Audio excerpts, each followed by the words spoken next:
Okay, so let's begin the notes on Chapter 11, the nervous system. We've been kind of hinting about the nervous system the whole time we talked about skeletal muscles, because before a skeletal muscle will become excited and contract, it has to receive a impulse from a nerve. And so that nerve that would be sending that signal to that muscle is called a motor nerve, and it's sending out motor output from the brain or the spinal cord, which is where we integrate. We receive messages from our environment along sensory neurons, figure out what to do, and send the appropriate response back.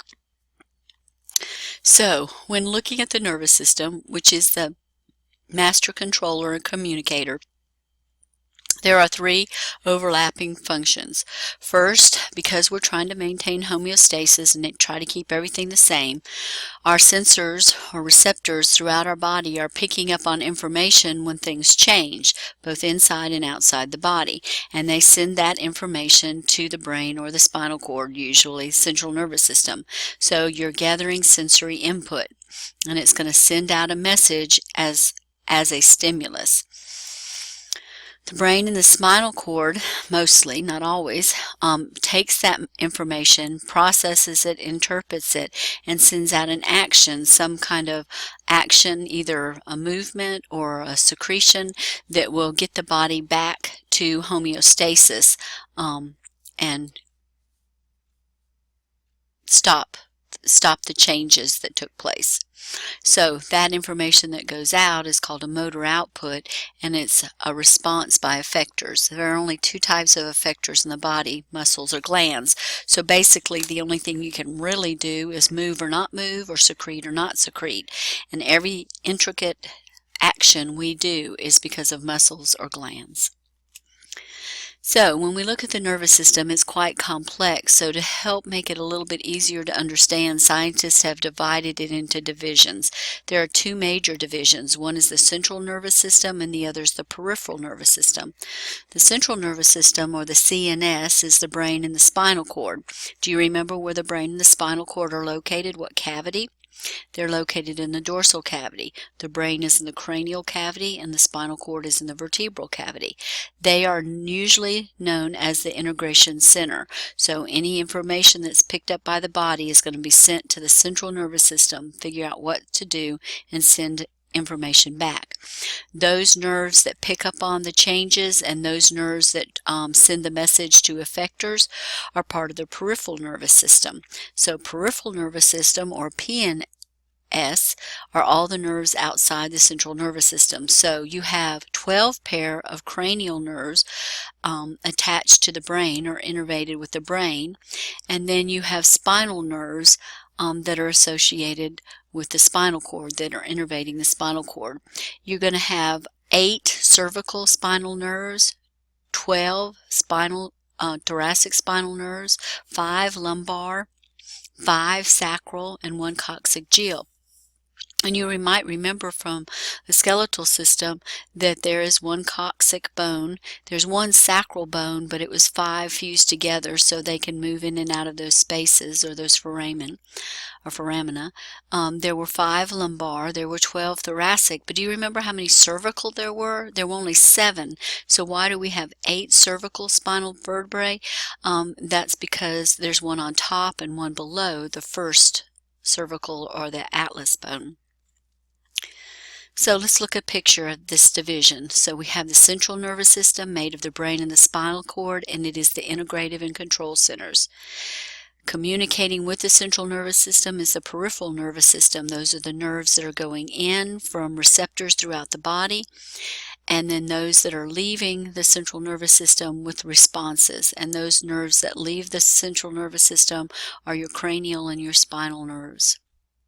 Or those are entering and exiting, or cranial and spinal nerves. So we can divide the peripheral nervous system further. We can divide it into the messages going in, which are sensory, or those messages coming out, which are going to be motor. Sensory, notice, is afferent with an A. Afferent usually means going into a structure. Efferent, which starts with an E, is exiting a structure. So we have those nerves that are going into the central nervous system. They've picked up on changes in the environment, and they're sending that information to the central nervous system to figure what's going to happen, so that the brain and the spinal cord can figure out what's going to happen and what response can we send, and we'll send it back by a motor neuron. So it's going to be sensory afferent and motor efferent. So let's look back at the notes. Peripheral nervous system links the body to the central nervous system. The first subdivision of that is central afferent with an A, nerves that carry impulses to the central nervous system from sensory receptors. You have those that are associated with your skin, your muscle, and your joints, and then those that are associated with the ventral cavity organs, like your digestive organs. Those that are coming from your skin and your skeletal muscle and joint are called somatic, while those coming from the viscera or the abdominal organs, ventral cavity organs, are called visceral afferent. So coming from the thoracic cavity or the abdominal cavity would be visceral afferent, and those that are coming from skin, skeletal muscle, and joints is somatic. So let's look at our picture again. Central nervous system works with the peripheral nervous system. We have sensory afferent or afferent. That's going to be coming from the skin, the skeletal muscle, and joints is somatic. Those coming from the ventral cavity or the viscera are the visceral sensory. So they pick up on changes in their location and send that information to the brain to be interpreted. So once the brain interprets what to do, it's going to send her a motor efferent message back down motor nerves, and this is going to either go to muscles or go to glands. So if it's going to go to the skeletal muscles, which we control, we call that somatic nervous system. If it goes to those systems we can't control, like glands and cardiac muscle and smooth muscle, then that's autonomic. So let's look at the motor efferent or efferent division, nerves to carry impulses from the central nervous system to effectors. If it's voluntary, it's going to be somatic. That's to the skeletal muscles. If it is autonomic, that's almost like the word automatic. These are the ones we can't control. So it's going to be smooth muscle and cardiac muscle and glands. We can't say to a sweat gland, stop sweating. So is controlled by this autonomic nervous system. So let's look at our picture. Central nervous system communicating with the peripheral nervous system. Two divisions of the peripheral nervous system, sensory afferent and motor efferent. Two divisions of the motor efferent are somatic. Those are the ones we control, skeletal muscles. Autonomic, those are the ones that are automatic. We don't control cardiac muscle and smooth muscle and glands. And then we can divide the autonomic into sympathetic and parasympathetic. Generally speaking, sympathetic actions are those that are exciting, that are require energy, those involved in the fight or flight mechanism. Parasympathetic are those that don't use a lot of energy. We usually say resting and digesting.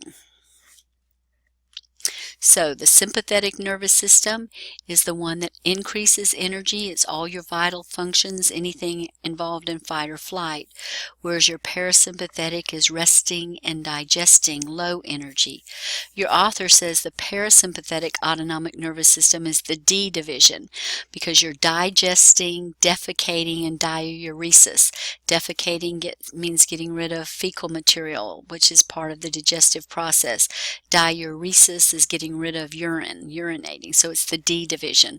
So it's the one that's going to control those processes. Sympathetic, she says, is the E division. These are the high energy. So anything that has to do with excitement or embarrassment or emergencies or exercise are going to be controlled by sympathetic.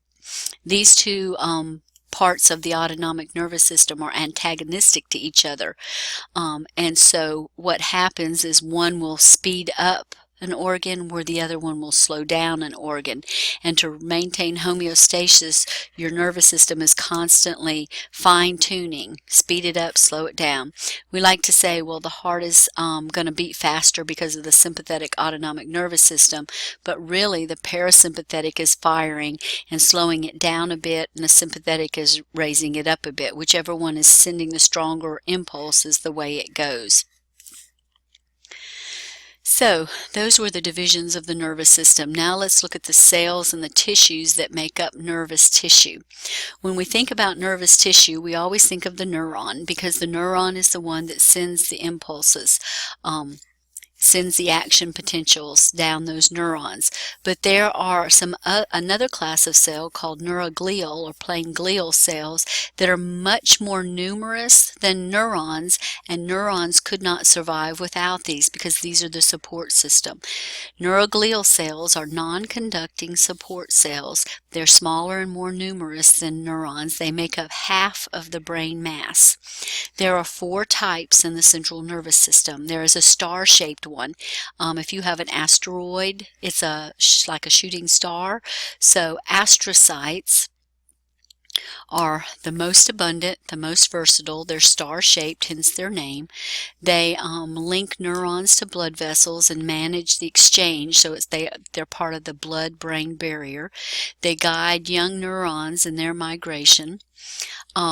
They control the amount of ions and neurotransmitters made and released. So, astrocytes.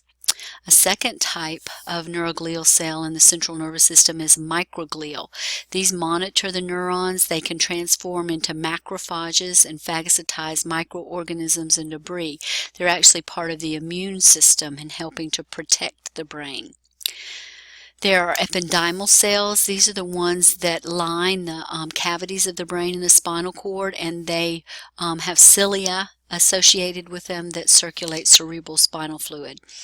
And then the last one is called an oligodendrocyte, and it's the one that's going to make the myelin sheath. Any neuron that has myelin around it is insulated and will conduct an impulse faster. So 4 types in the central nervous system: astrocyte, microglial, ependymal, and oligodendrocyte.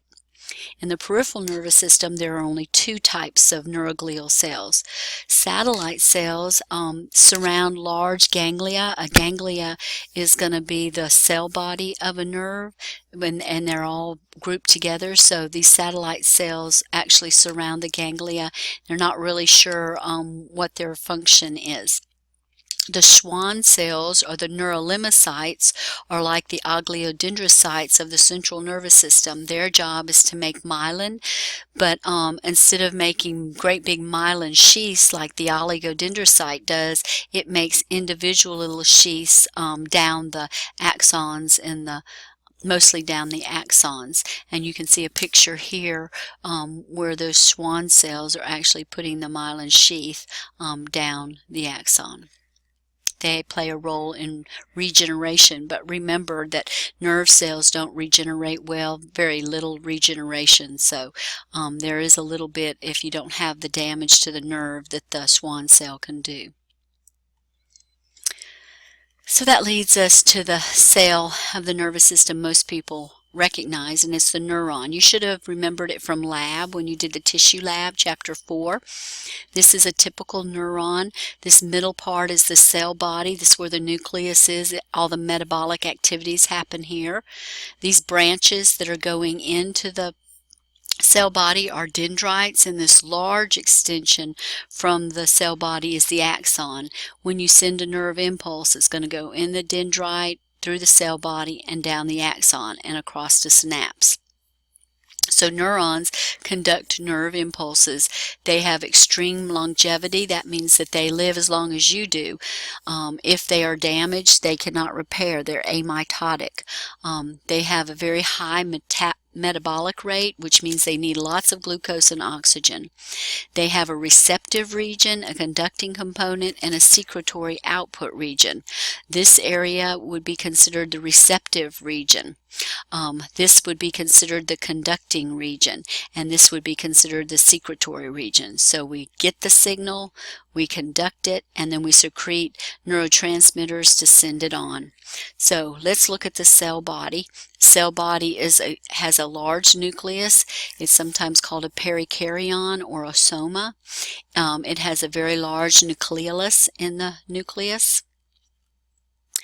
The cell body is the biosynthetic center. It has all the normal organelles, but just like with the muscle cells, we give certain organelles special names. We will continue this lecture on the next segment.